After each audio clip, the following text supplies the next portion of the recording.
আসসালামু আলাইকুম। Bias editing এর নতুন একটা ভিডিওতে আপনাদের সবাইকে স্বাগতম জানাচ্ছি। আজকে আমরা এসার ট্রাভেল ম্যাট এটার বায়োস কিভাবে বিল্ড করতে হয় সেই প্রসেসটা দেখব।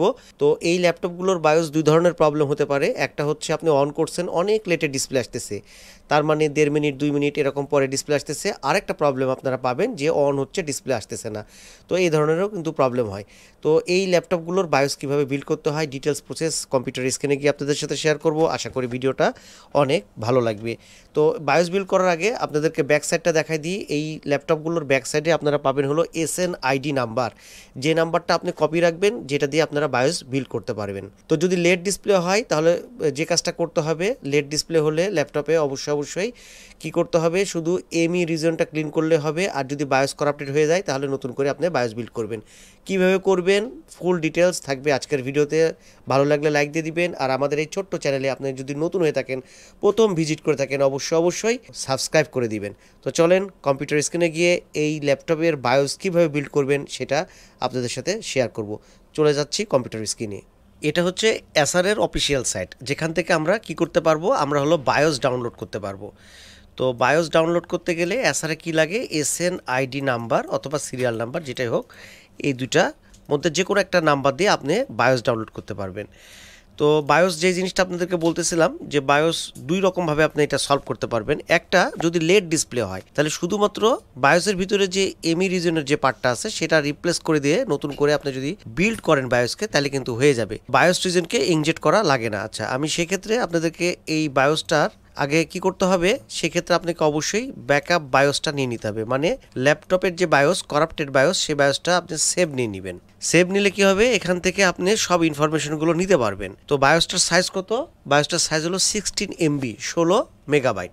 মডেল কি, এসার ট্রাভেল ম্যাট। তো এসার ট্রাভেল ম্যাটের বায়োস, এবং এই বায়োসটার যদি আমরা এসার দিয়ে সার্চ দিই তাহলে সেক্ষেত্রে আমরা, অথবা ট্রাভেল ম্যাট দিয়েও দিতে পারেন, তো সেক্ষেত্রে ট্রাভেল ম্যাটের মডেলটা চলে আসবে এবং এটার ভার্সনও আমরা দেখতে পাবো।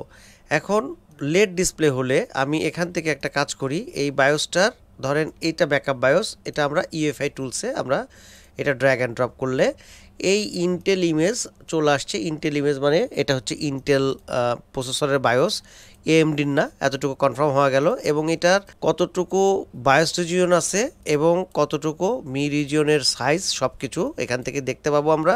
সেই সাথে মি রিজিয়নের ভার্সনটাও দেখতে পাবো। অনেক সুবিধা, ইউএফআই টুলসে আমরা এইভাবে চেক করতে পারবো। তো যেই জিনিসটা বলতেছিলাম, যদি আপনার ল্যাপটপটা অন করার পরে লেট ডিসপ্লে হয় তাহলে সেক্ষেত্রে আপনি শুধুমাত্র এই এমই রিজনের যে পার্টটা আছে এটা আপনি রিপ্লেস করে দিবেন, বাকি সবই ঠিক থাকবে, কোনো কিছুতে আপনি টাচ করবেন না। এমই রিজনের যদি আপনি এটা রিপ্লেস করে দেন তাহলে আপনার এটা সলভ হয়ে যাবে। এখন এমই রিজনটা কি হয়, এটা হলো এই যে এমই রিজনের ভার্সন, এটা হলো 11.8। তো এই ভার্সনের এমই রিজনটা আপনি রিপ্লেস করে দিবেন। তো এই রকমভাবে রিপোজিটরি প্যাক থেকে আপনি এমই রিজনগুলো কালেকশন করতে পারবেন। এটা রিপ্লেস করতে গেলে আমাদেরকে যে জিনিসটা করতে হবে, এই এমই রিজনটা আমাদেরকে কালেকশন নিয়ে নিতে হবে এবং আমরা হলো এটা রিপ্লেস করব। তাহলে আমাদের লেট ডিসপ্লের মানে যে সমস্যাটা সেটা কি হবে, সমাধান হয়ে যাবে। আর একটা হচ্ছে একদম করাপ্টেড বায়োস, যেটাতে আপনার নো ডিসপ্লে। যেমন এই বায়োসটা যদি নো ডিসপ্লে হয়ে যায়, সেক্ষেত্রে আপনি অফিসিয়াল সাইট থেকে কি করবেন, বায়োসটাকে ডাউনলোড করবেন। এই এসার যে সার্ভিস সাপোর্ট, এইটা থেকে বায়োস ডাউনলোড করবেন। দুইটা প্রসেসই দেখা দিচ্ছে আপনাদেরকে। তো আমরা প্রথমে কি করব, আমরা ফিট টুলস ওপেন করব। ফিট টুলস দিয়ে আমরা এমই রিজন যখনটা চেঞ্জ করব, সেক্ষেত্রে আমরা এই কাজটা করব। আমরা ব্যাকআপ বায়োসটাকে এখানে ড্র্যাগ করব। তো এখানে করার পরে আমাদের এটা যখন চলে আসবে, এটা আসলে ডিকম্প্রেস হয়ে যাবে। যে বায়োসটা আমরা ড্র্যাগ করলাম সেই বায়োসটা কিন্তু, এই যে এই বায়োসটা কিন্তু ডিকম্প্রেস হয়ে গেল, মানে খুলে গেল। এই বায়োসটার মধ্যে যেই জিনিসগুলো আছে সেগুলো আমরা এখান থেকে দেখতে পাবো। কি কি আছে এখান থেকে আমরা দেখতে পাবো, বায়োস রিজিয়ন আছে, তারপরে আপনার এখানে এমই রিজন পার্ট আছে, ইসি রিজিয়ন আছে। তো এই জিনিসগুলো আমরা সব এখান থেকে ইনফরমেশনগুলো কালেক্ট করতে পারবো। আরেকটা জিনিস হচ্ছে, বায়োস বিল্ড করার আগে আমাদেরকে আরেকটা জিনিস দেখতে হবে, সেটা হলো এইটার টোটাল ইনফরমেশনটা কি হতে পারে। ইনফরমেশনটা হবে হচ্ছে আপনার যে এই বায়োসটা কনজুমার না কর্পোরেট, এই জিনিসটা আপনাদেরকে আগে দেখতে হবে। এটা আমাদের ভার্সন, এবং এটা হলো কর্পোরেট এলপি, মানে কর্পোরেট না কনজুমার, দুই ধরনের হবে। ট্রাভেল ম্যাটের এই বায়োসটা কর্পোরেট সিরিজের, এবং এই যে পাওয়ার ডাউন মিটিগেশন এটা আছে, এটা ইয়েস এবং নো দুইটাই হয়। তো আমরা যখন রিপোজিটরি নেব তখন এটা ওয়াই নিতে পারি অথবা এন নিতে পারি, সেটা দেখব হচ্ছে এই জায়গাটার উপরে নির্ভর করবে। তার মানে দুই ধরনের পাবো আমরা, একটা ওয়াইপিডিএম, একটা এনপিডিএম, দুই ধরনের আমরা রিপোজিটরি পাবো। তো আমাদের বায়োসে যেহেতু পাওয়ার ডাউন মিটিগেশন এটা এন আছে, অতএব আমরা এনপিডিএমের কি নিয়েছি, রিপোজিটরি নিয়েছি, এমই ভার্সনটা নিয়েছি, এবং এটা হলো ক্লিন ফাইল। তো ক্লিন ফাইল কিভাবে আমরা বুঝবো সেটা একটু দেখে নিই। আমরা যখন অ্যানালাইজ করব এই রিপোজিটরিটাকে, তখন আমরা এটা দেখতে পাবো আনকনফিগার্ড, এই জায়গাটা খেয়াল করব, আনকনফিগার্ড। এটা কোনটা? এটা হলো ফ্রেশ মি, যেটা ব্যবহার হয়নি। এই ফ্রেশ মিটা হলো আনকনফিগার্ড। যখন আমরা বিল্ড করে ফেলবো বায়োস তখন হয়ে যাবে কনফিগার্ড, ঠিক আছে। আচ্ছা, এখন আমরা কি করব, আমরা এই যে বায়োস, এই যে অ্যাসার ট্রাভেল ম্যাট আমাদের যে ব্যাকআপ বায়োস, এই বায়োসের মধ্যে আমাদের এইটাতে আছে হলো যেই ভার্সনটা আছে সেটা ইনিশিয়ালাইজড অবস্থায় আছে, এই যে এইটা, মানে এই বায়োসটা কোনো না কোনো জায়গায় কী হয়েছে, ব্যবহৃত হয়েছে।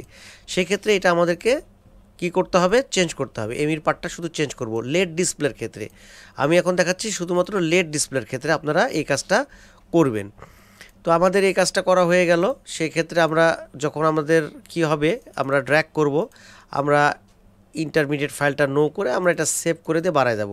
এটা খুব সহজ প্রসেস হয়ে গেল। Okay fine. এখন আমরা এই জায়গাটাতে মি রিজনের এইখানটা রিপ্লেস করে দেব। এই যে ওল্ড যে মি রিজনটা আছে এটা আমরা কি করব, এটা আমরা মানে ডিলিট করে দেব।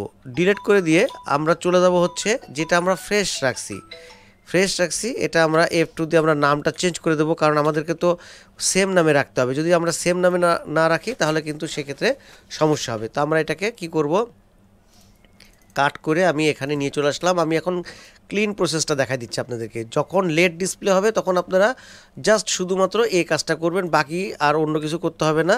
তো আমরা এখন এটা কি করব, ওপেন করলাম, ফিট টুলসটা ওপেন করলাম। ফিট টুলসটা ওপেন করার পরে আমরা যে ফাইলটা রাখছিলাম আনটাইটেল ফাইল, সেই ফাইলটা এখানে ড্র্যাগ করে দেব এবং কিচ্ছু করতে হবে না। আমরা এখানে বিল্ড ইমেজ দেব। যখন আমরা দেব এখানে আউট ইমেজ ফাইল বলে একটা দেখবেন যে ফাইল চলে আসবে, আউট ইমেজ। তো আউট ইমেজটাই মানে হচ্ছে ক্লিন ফাইল। তো আমি এখানে বিল্ড ইমেজে ক্লিক করব। আপনারা খেয়াল করবেন যে আউট ইমেজ ফাইলটা কিন্তু এখানে কিন্তু নাই। যখন আমি বিল্ড ইমেজ দেবো এখানে আউট ইমেজ চলে আসবে, সেই ফাইলটাই নতুন এমি রিজনটা ক্লিন হয়ে রিপ্লেস হয়ে যাবে। যে ফাইলটা যদি আপনি প্রোগ্রাম করেন প্রোগ্রামার দিয়ে, সেক্ষেত্রে আপনার লেড ডিসপ্লের যে প্রবলেমটা সেটা 100% সলভ হয়ে যাবে। তো আমাদের আউট ইমেজ ডট বিন নামে দেখেন একটা ফাইল কিন্তু ক্রিয়েট করে দিছে। তো একদম সহজ, কোনো রকম ঝুট ঝামেলা নাই। ফিট টুলস দিয়ে আপনি এভাবে করতে পারবেন, লেড ডিসপ্লের যে প্রবলেমটা সেটা এভাবে সলভ করতে পারবেন। এবং এটা হলো আউট ইমেজ ডট বিন, এই 16 MB ফাইল। শুধুমাত্র কি হয়েছে, ওই এমি রিজনটা যেটা আমরা দেখালাম এই মাত্রই, সেটা কি হলো, রিপ্লেস করে দিল এবং এখানে দেখেন কনফিগার্ড হয়ে গেছে। এবং এইটা যদি প্রোগ্রাম করেন তাহলে সেক্ষেত্রে আপনার লেড ডিসপ্লেটা সলভ হয়ে যাবে। সেক্ষেত্রে আপনার বায়োস রিজিয়নে কোনো রকম হাত দিতে হবে না। যদি বায়োস রিজিয়ন করাপ্টেড হয়ে যায় তাহলে আপনার ডিসপ্লের সমস্যা হবে। তো বায়োস রিজিয়ন এখানে কি আছে আমরা দেখব। বায়োস রিজিয়নের সাইজ অথবা বায়োস রিজিয়ন কি আছে, বায়োস রিজিয়নের সাইজ আছে 9 মেগাবাইটের আশেপাশে। এমি রিজিয়নের সাইজ কতখানি আছে, 7 মেগাবাইটের আশেপাশে। এইভাবে সবগুলো ইনফরমেশান আপনারা পাবেন ডেসক্রিপ্টর জিবি, এই 4টা রিজিয়ন এই বায়োসটার মধ্যে দেওয়া আছে। তো আমি এখন বায়োস, এটা হলো ক্লিনিং প্রসেসটা দেখা দিলাম। এখন নতুন করে যদি বায়োস বিল্ড করেন তাহলে সেক্ষেত্রে কিভাবে করতে হবে, আমি এই জিনিসগুলো এখন কি করব, ডিলিট করে দিচ্ছি। এগুলো আমাদের দরকার নাই, এগুলো সব ডিলিট করে দিই কাজের সুবিধার্থে। এই আউট ইমেজ ফাইলটাও আমি মিশিয়ে দিচ্ছি, এটাও মিশিয়ে দিচ্ছি, এগুলো সব মিশিয়ে দিচ্ছি। আমাদের দেখা কমপ্লিট ক্লিন করার প্রসেসটা, এমি রিজনের বিষয়টা। আচ্ছা, এবার আমরা কি করব, SNID নাম্বার দিয়ে যদি কোনো কারণে বায়োস করাপ্ট হয়ে যায় তাহলে সেক্ষেত্রে আপনারা কিভাবে বানাবেন। ড্রাইভার অ্যান্ড টুলসে যাবেন। ও আচ্ছা, তার আগে বলি অ্যাসার সার্ভিস সাপোর্ট, এটা লিখবেন। এটা লিখে ইন্টার দিলে এই পেজটা আসবে, অ্যাসার সার্ভিস সাপোর্ট। তো এটা আসলে বাম পাশে ড্রাইভার অ্যান্ড ডাউনলোডস, এখানে SNID নাম্বারটা দেবো, ইন্টার দেব। ইন্টার দিলে আমাদের কি আসবে, এই ল্যাপটপটার মডেল টডেল সব কিছু চলে আসবে। আসছে ট্রাভেল ম্যাট P449G3M। তো এটার সিরিয়াল নাম্বার দেওয়া আছে। তো আমি এই নাম্বারটা আমি এখন নেব হচ্ছে এখান থেকে বায়োস আমরা ওখানে দেখছিলাম 3.03 আপডেট ফাইল নেওয়া যাবে, কোনো অসুবিধা নাই। এটা আপনি যে কোনো মানে আপডেট ফাইল নেওয়াটাই ভালো। স্টার্ট ডাউনলোড আমি ক্লিক করছি, ফাইলটা ডাউনলোড হবে। আচ্ছা, আমি এই ফাইলটা মিশিয়ে দিই। একটা জিপ ফাইল ফোল্ডার দিছে, এই জিপটাকে আমাদেরকে কী করতে হবে, খুলতে হবে। তো জিপটাকে খুলে নেব আমরা। তো এইভাবে আমি ড্র্যাগ অ্যান্ড ড্রপ করে খুলে নিলাম। তো এটা ইনসাইড ফ্লাশ, ঠিক আছে। ইনসাইডের যে আপনার এক্সট্রাক্টর আছে সেটা দিয়ে আপনি করতে পারেন, অথবা এইভাবে আপনি ড্র্যাগ অ্যান্ড ড্রপ করেও আপনি ফাইলটাকে বের করতে পারেন। আপনার দুইটা ফাইল এটার মধ্যে রাখা আছে। তো দুইটা ফাইল জিপ করা ছিল, আমি এই ফাইলগুলোকে বের করে নিচ্ছি। তো এই ফোল্ডারটা আমার এখন লাগবে না, অতএব এটা আমি ডিলিট করে দিচ্ছি। কাজের সময় সবসময় চেষ্টা করতে হবে যে কাজগুলো ফাইলগুলো যদি অতিরিক্ত না হয়ে যায়, অতিরিক্ত হয়ে গেলে কাজ করতে কিন্তু অসুবিধা হয়। আমি এই দুটো ফাইলকে কাট করে আমি যেই ফোল্ডারে ছিলাম সেখানে আমি নিয়ে চলে আসতেছি। এই ফাইল দুটো যে আমি পেলাম, এটা হলো কোথা থেকে পেলাম বলেন? এটা হচ্ছে যদি কোনো কারণে বায়োস করাপ্ট হয়ে যায়, আপনি টোটাল বায়োস যদি ডাউনলোড করেন, মানে রিপ্লেস করতে চান, দেন আপনি এই প্রসেসে যাবেন। তো সেই ক্ষেত্রে আমি এখন কি করব, এখানে দুইটা ফাইল দেখতে পাচ্ছি, একটা 16.9 আর একটা হচ্ছে এই ফাইলটার সাইজ দেখব। এই ফাইলটার সাইজ হচ্ছে 9.92, তার মানে 10-এর নিচে। তো আমরা এই ফাইলটা যদি একটা কাজ করব, এখন আমরা এটাকে অ্যানালাইজ করব যে ফাইলটার অবস্থাটা কি। এই ফাইলটাকে আমি প্রথমে ইউএফআই টুলসে আমি দেখব যে এটার অবস্থাটা কি। তো এটার মধ্যে প্যাডিং দেখাচ্ছে, কিছু ইনফরমেশন দেখাচ্ছে এটার ভিতরে। আচ্ছা, আমি যদি অ্যানালাইজারে দেখি অ্যানালাইজারের কী অবস্থা। অ্যানালাইজারে দেখছি যে এটা কনফিগার্ড আছে এবং হচ্ছে এটার মানে এটার ভিতরে তো মি রিজনের অবশ্যই পার্ট আছে, সিএমএসি দেখাচ্ছে আমাদের যে ভার্সন সেটা। তো আমরা দেখব দুটো ফাইল একসাথে ওপেন করব। আমি দুটো ফাইলকে একসাথে ওপেন করে নিলাম। কোন দুটো ফাইল? একটা হলো ব্যাকআপ ফাইল আর একটা হচ্ছে নেট থেকে নামানো ফাইল। তো আমাদের ব্যাকআপ ফাইল হলো এইটা, আমি লিখে দিই এপাশে, এই ডান পাশে আছে আমাদের ব্যাকআপ ফাইল, ওপেন করলাম। আর বাম পাশে হচ্ছে নেট থেকে ডাউনলোড করা ফাইল, আমি ওপেন করলাম। এই ফাইলটা থেকে আমাদেরকে অ্যাডজাস্ট করতে হবে, সব ঠিকঠাক করতে হবে। নেটের ফাইলে অতিরিক্ত আছে বুঝতেই পারছি, কারণ কতখানি আছে সেটা একটু দেখে আসি। দেখেন অতিরিক্ত আছে হচ্ছে 16.9, মানে আমাদের ফাইল কত হবে, 16 মেগাবাইটের ফাইল হবে, কিন্তু ফাইল আছে হচ্ছে 16.9, তার মানে ফাইল এক্সট্রা আছে। সেক্ষেত্রে আমরা উপর থেকে আমরা হচ্ছে কপি নিয়ে নেব। কপি নিয়ে এখান থেকে সার্চ দেব কোথায় থেকে এখানে এই অংশটুকু আছে কি না। যদি থাকে তাহলে আমরা দেখব। তো আমরা সার্চ দেওয়া মাত্রই আমরা দেখতে পাচ্ছি এখান থেকে কিন্তু শো করতেছে যে এখান থেকে শুরু। তাহলে এখান থেকে আমি উপরের অংশ আমি ডিলিট করে দেব। ডিলিট করে দিলে কিন্তু হবে। এখান থেকে আমি ধরলাম, শিফট ধরে এখানে ক্লিক করব। ক্লিক করলে আপনার পুরোটা সিলেক্ট হয়ে গেছে। আমি ডিলিট করলাম, ইয়েস চাপ দিলাম। এখন এখানে যখন ইন্টার দিছি তো আমরা দেখব যে টপটা মিলতেছে কিনা। টপটা কিন্তু মিলে গেছে। এবার আমরা বটমটা মিলাই দেব, তাহলে সেক্ষেত্রে হয়ে যাবে। তো আমরা একটা কাজ করব, এটা হলো আমাদের বটমের অংশ। তো এই অংশটাকে সিলেকশন করে দেখব যে এই নেট থেকে আসা ফাইলে আমাদের বটম সাইড আছে কি না। পেস্ট করলাম, ওকে করলাম। দেখেন এই পর্যন্ত আছে। তারপরের যে অংশটা সেটা তার মানে সেখান থেকে এক্সট্রা ফাইল দিয়ে রাখছে। এই এক্সট্রা ফাইলকে আমরা কি করব, শিফট ধরে আমরা ডিলিট করে দেব। তো আমরা শিফট ধরে ডিলিট করে দিলাম। এখন এই নিচের সাইডটা আমরা মিলাই দেখব। নিচের সাইডটা এই ব্যাকআপ এবং হচ্ছে নেট থেকে নামানো ফাইল, নিচের সাইডটাও মিলে গেছে। আর যদি আমরা উপর সাইডটা দেখি তাহলে আমরা দেখব উপরের সাইডটাও তো মিলে আছে। তার মানে আমাদের এই ফাইলটা থেকে একদম ক্লিন একটা ফাইল কিন্তু বিল্ড হয়ে গেছে। আমরা এটাকে একটা কাজ করি, আমরা এটাকে নিউ বায়োস লিখি, নিউ বায়োস ডট বিন। বায়োসের এক্সটেনশন বিন আমরা সেভাবেই সার্চ করব। যদি করাপ্টেড হয়ে যায় বায়োস তাহলে সেক্ষেত্রে আপনারা এইভাবে বায়োসটাকে বিল্ড করতে পারেন। আমি সেভ করলাম, এটা কেটে দিলাম, নিউ বায়োস এটাকে আমি এখানে নিয়ে আসলাম ফোল্ডারের ভিতরে।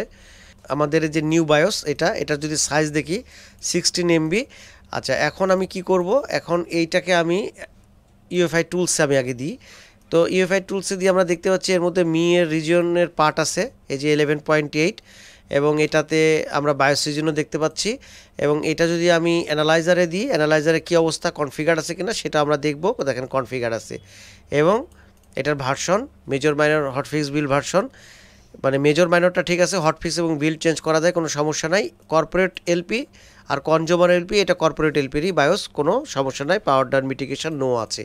আমরা দেখব যে এটার মধ্যে আর কোনো ইনফরমেশান ট্রাভেল ম্যাটের আছে কি না, সেই জিনিসটা আমরা দেখব যে ট্রাভেল ম্যাটের ইনফরমেশান আছে কি না। তো আমরা ট্রাভেল ম্যাট দিয়েই সার্চ দিয়ে আমরা দেখব যে ট্রাভেল ম্যাটের ইনফরমেশান কিন্তু আমরা এখানে পাচ্ছি।